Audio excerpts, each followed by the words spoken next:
what I'm going to say today, and I have not figured it out yet. You've just seen the summary of the ASER-2012 report, and the thing that has been surprising us since last year is that learning outcomes are not only stagnant, but they seem to be declining. Last year we were shocked. This year, of course we are shocked, but we know that that trend is being confirmed. We've met several officials, we've met a couple of chief ministers, and what we find is people are not contesting the fact that things are bad, or even that they're getting worse without actually measurement. Some of the states are trying to do their own assessment. Gujarat, we know, sends its officers into the field to survey close to 9,000 schools and assess for themselves what the situation is. Just recently, just a few days ago, Rajasthan government released, not quite officially, but they also send their officers to about 6,000 schools to assess basically whether the reading, writing, arithmetic levels are high, low, or whatever, and they've reached some conclusions. And uniformly, everywhere, people, I think, are very, very clearly aware that the basics of reading, writing, arithmetic, you can argue about how many percent this, that, and the other, but are very poor. ASER is one survey which has the advantage of having information data for the last 8 years, and we publish data within a few months of the survey, which means we can tell you what is going on today almost, because this survey, the results that you saw, the survey was done barely about 2.5, 3 months ago. So it's a very current information. Unlike some of the other studies done by NCERT and others, which are about 2 years behind, we give very current information. And so this is the direction where our country is headed, more or less. Now, once we present this information, the first thing people ask, and either the press asks this, media is going to ask this, why is this happening? Is the first question that comes. And the second question that comes is, so what can be done? And this is obvious. Although in the past 7 years, we've sort of stayed away, at least on this platform, from saying why things may be happening, because it's not the job of ASER to say why things are happening. ASER is like a thermometer. It tells you that the patient has fever, somebody has fever. We don't even know what the fever is because of. It's merely checking what the temperature is like, and we see that the temperature of poor learning is rising. And we know that whatever the governments are doing,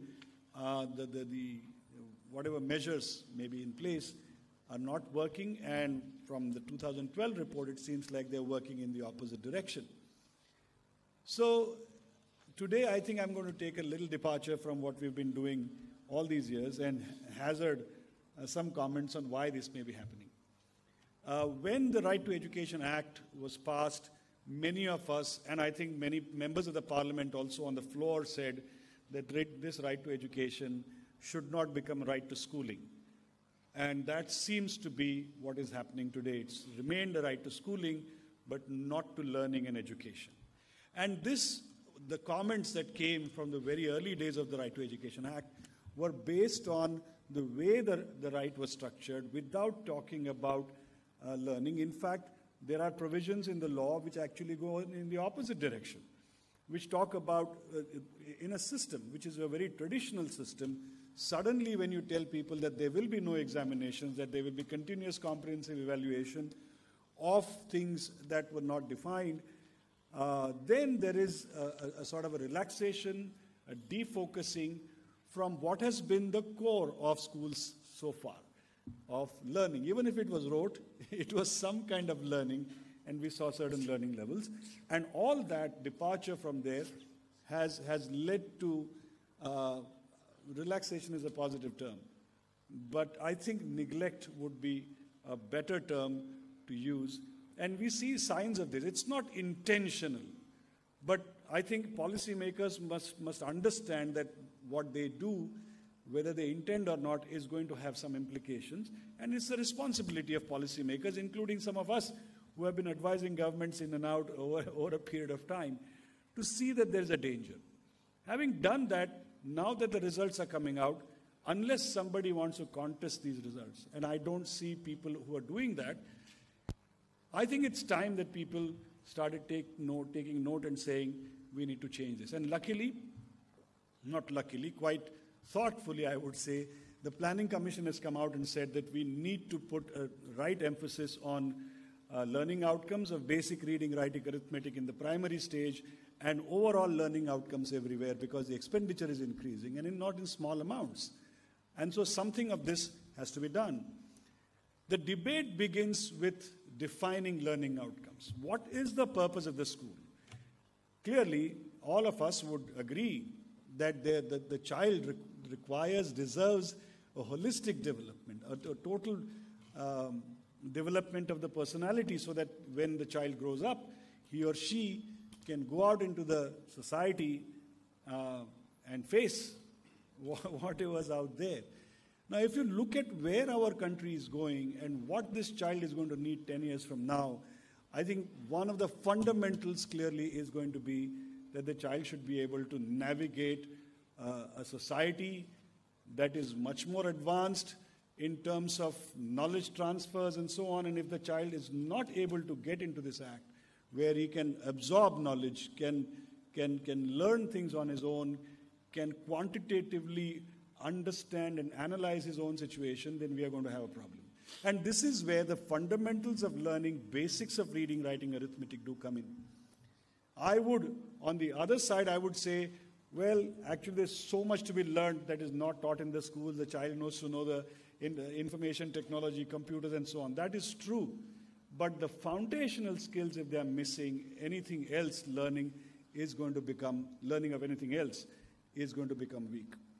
And that is something that now the Planning Commission is saying we need to do. But last year, Mr. Kapil Sibal, the minister then, was here, and he expressed helplessness, saying that the states pretty much do what they want, and there is not much that the ministry can do. We hope that we will be able to send out a very strong message to the states as well.